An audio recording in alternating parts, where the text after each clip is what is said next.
my crafty friends, it's Andrea from Prairie Sky Paper Crafts, your independent Stampin' Up! Demonstrator in Manitoba. Today we are using a new set from the July to December mini catalog, Perched in a Tree. There are some very darling aspen dies that come with this one as well in the bundle. I'm not using that today. I will be using it very soon though. I've got a few ideas percolating with that one. But we are going to just stamp the bird. Not sure if I'm going to use the branch yet or not. I've got some designer series paper here. Ooh, not sure if I'm going to use the gray or the blue. Some navy cardstock. We've got our basic white card base that I'm going to fold right now. And let's see, what else have we got going on? We're going to color with some blends. So of course with the blends, we are going to be using Memento ink because there won't be any cross reaction. And I've got a piece of basic white cardstock here that I'm going to use to stamp our bird. So let's get the party started. Okay, so peel off the paper on the sticker, peel off the paper. Whoa, shoot. Okay, that was close. And then we are just going to line up our stamp with the sticker, press it down, and peel off. Easy peasy. And then we're going to stick this guy back over here. I like to tamp it off a couple of times on either a towel, my t-shirt, or even the back of my hand. I always do rinse it so I'm not too worried about skin oils. Oops.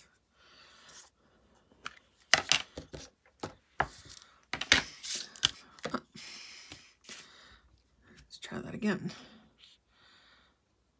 Okay, perfect. Actually, because this is a little bit bigger, I'm going to do, as I usually do, ink to stamp. And it's just a tap, tap, tap. You don't need to push really, really hard. If you push too hard, you run the danger of getting a halo around, which isn't a big deal. That's why there's two sides of the cardstock. If you make a mistake, flip it over and start again. All right, so there's our bird, actually. I think we do need to use the branch. Oh, that's dried out. Simple chamois does need to stay moist. This one's a little on the dry side, so I'm going to wet it later and then clean my stamp off. Okay, grab our branch.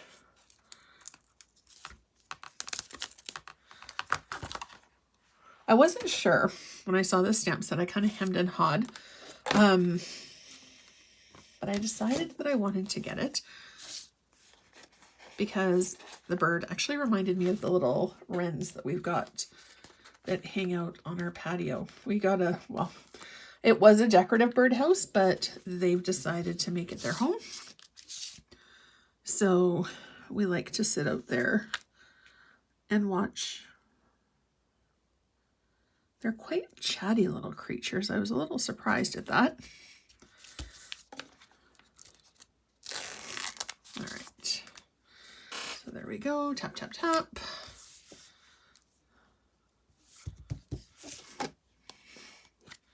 Now this isn't going to go all the way across.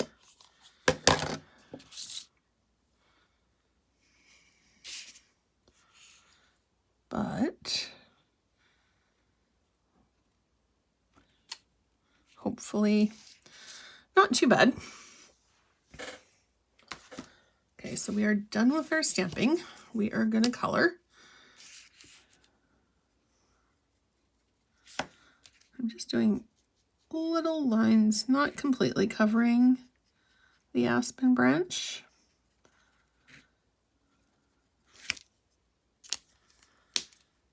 Actually, we're going to give our bird a little bit of gray as well.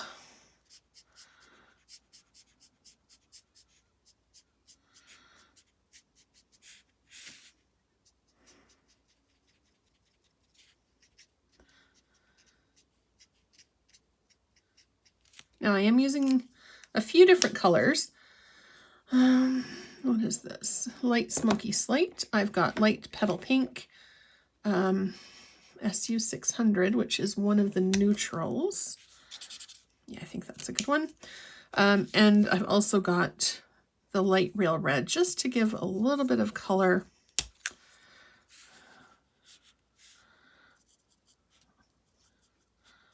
Around his breast. I know it's not quite, well, it's definitely not wren, but this bird kind of reminds me of a robin. I'm just going to highlight a few little areas with red. Cover the entire thing in petal pink. Now, because it's a larger area, I am using the brush end, and then I'm going to go over it with the brown, and then re-highlight everything with the pink again, just to get everything blended up.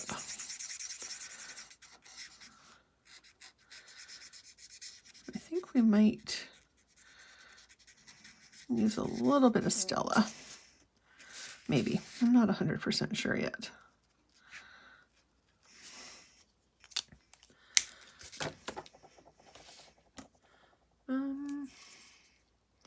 Yeah, we'll use the brush end for this one too.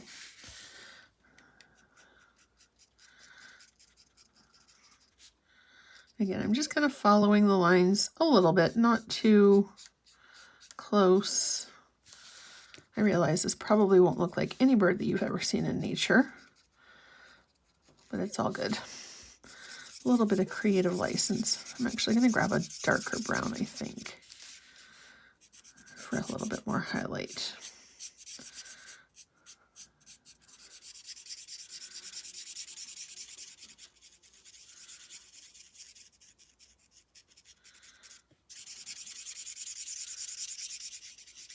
Now, when you have your blends, it is important to make sure that they're stored horizontally so that the ink distributes evenly. So depending on which end you want to use, if you're going for the light or the dark, it's going to be equally distributed, so nothing is going to pool in one area or the other. You also want to make sure that that's the darkest. You also want to make sure that when you open your marker and you go to close it again, you hear the click, so that it is going to be well sealed so that it doesn't dry out. All right.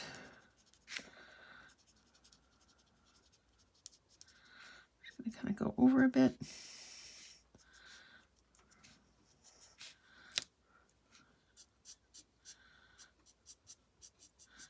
Now the lines on the stamp do make it easy to figure out where to add different color contrast.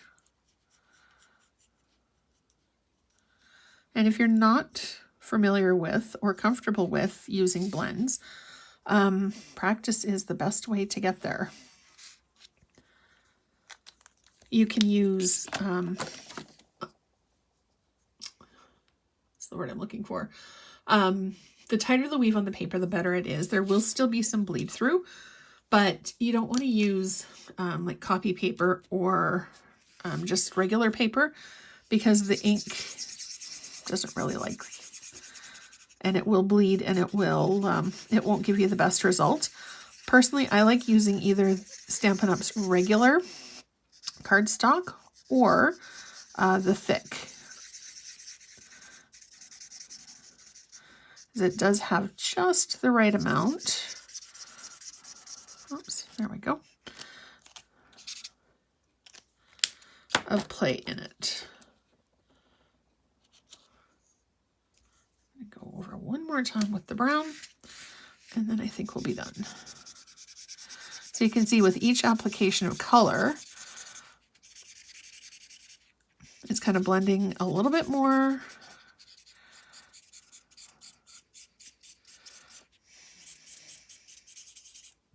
And it's getting a little closer to the look that I had in my head.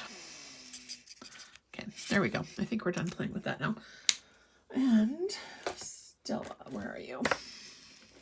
I'm gonna add a little bit of Wink of Stella. I do need to cut my Night of Navy paper down. If you do need to, not sure why I need to add or get more Stella flowing here. I always store it brush side down, so usually it's good to go. There we go. But if you do need to get the ink flowing again, squeeze the side off to the side of your project, because if you do it right over top, chances are very good that you are going to end up with too much Stella where you don't want it. Okay, so card base, Night of Navy.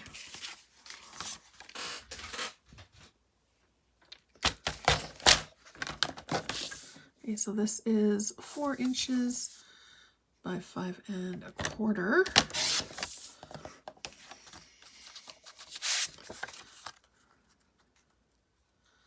Well, that was completely unplanned, but worked out well.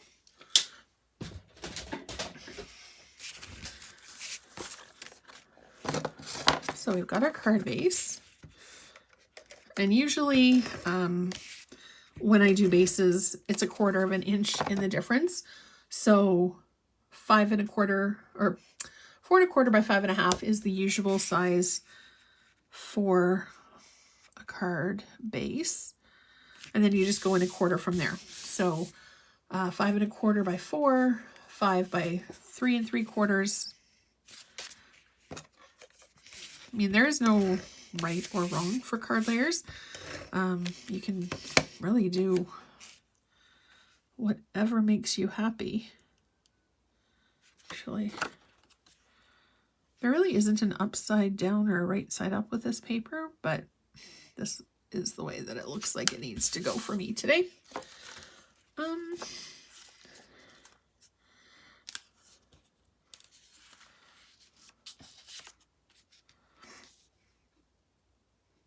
No, I don't think so. Maybe we'll just do that.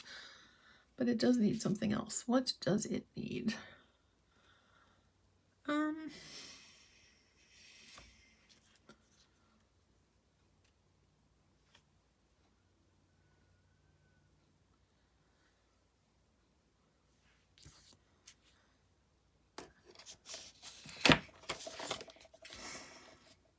Actually, that's what we'll do. Put the little scrap of navy across.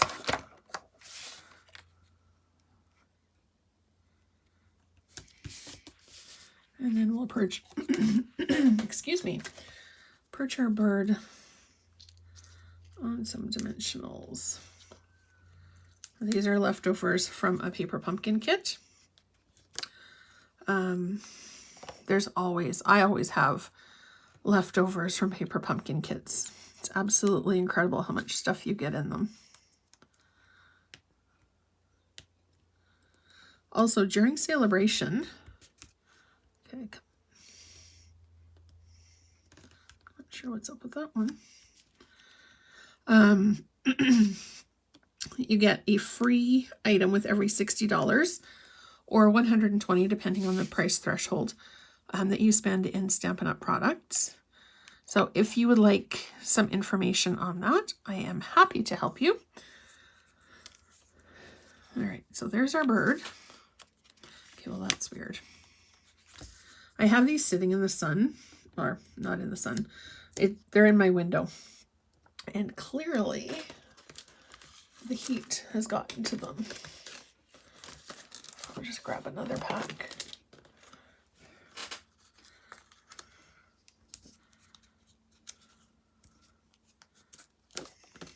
There we go. Try again. I don't know. I don't get too terribly fussed with very much in my craft room. You just kind of keep on rolling. All right. Now, what do we got for sentiments here? I really like this one, Let Heaven and Nature Sing. I will probably use that one for more Christmas cards. I think this one is going to be Your Kindness Warms My Heart. And then we're just going to grab our sticker sheet again.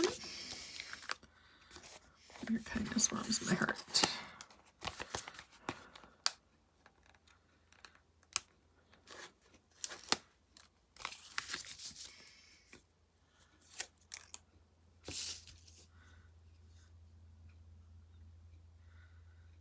Okay, center and press. Since I discovered this way of doing the stickers, I have been putting the stickers on my cards a lot more frequently. Before I didn't used to, because I was always scared that it wasn't going to place itself properly, or the foam was going to rip. You do need to be careful. Of course, he hit the floor. You do need to be careful when you are taking your block or your stamp off your block sometimes. If you leave it for too long, it can kind of permanently sort of adhere itself. So if that's the case, all I do is usually stick a fingernail and gently tug, or take your pick tool and use a spatula end and do the same thing, just to make sure that you kind of break that seal, and then you can just pull it off gently. Okay, so I'm going to stamp in black. I don't usually do the inside of the card, but I kind of want the front to stand on its own today. So I am going to put this guy on the inside. Sometimes I'll do it in the center. Most of the time I do my sentiment lower right, just so that there's more room to write the message. Okay, stick that there. Close our ink pad before something happens that we don't want to happen. And I think we're going to add a little bit of bling. What are we going to add? Let's see. You know what? I've got these. Oh, actually, no. We'll use the pearlescent gems. And we're just going to put a few. I like to do odd numbers. Usually I use my take your pick, but apparently today I'm going to be lazy and I'm just going to use my fingers. And we'll do a larger one here. So that's what, 2, 4, 6, and one more. There we go. All right, so there is our first card made with Perched in a Tree.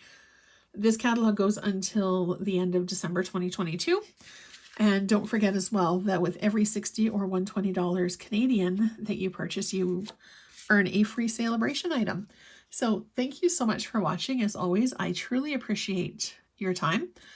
Don't forget to hit subscribe and the bell down below so you're notified every single time a new video comes up. Thank you so much for watching, and I'll see you again really soon. Have a great day.